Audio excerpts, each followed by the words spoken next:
Gerek Kaz Dağları, gerek Şırnak, gerek İliç olmak üzere birçok alanda ekokırıma karşı mücadele ve dayanışma içindeyiz.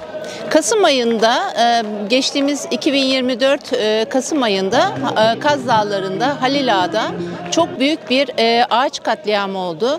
Cengiz Holding'in orada bakır madeni açma eğilimi aslında altında yatan altın madeni çalışmalarıyla çok büyük alanda ağaç katliamı oldu. Yani Kasım ayında bütün geçtiğimiz kış ayında devamlı Kaz Dağları'na gittik geldik. Oradaki Kaz Dağları'ndaki dayanışmaya destek verdik.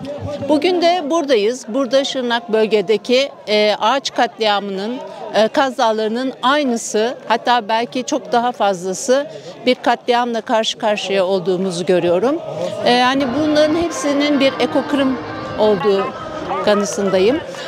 Bunu geçtiğimiz yaz ayında ne yazık ki Akbelen'de de yaşadık. Akbelen'de de çok büyük bir ağaç katliamı oldu.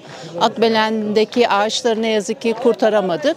Aynısı ne yazık ki burada da gerçekleşiyor. Hep beraber halkların direnişiyle bütün bunların önüne geçirileceğine inanıyorum. Bu kırım ancak halkların birlikte dayanışması ve mücadelesiyle tek vücut olarak birlikte mücadeleyle durdurulabilir.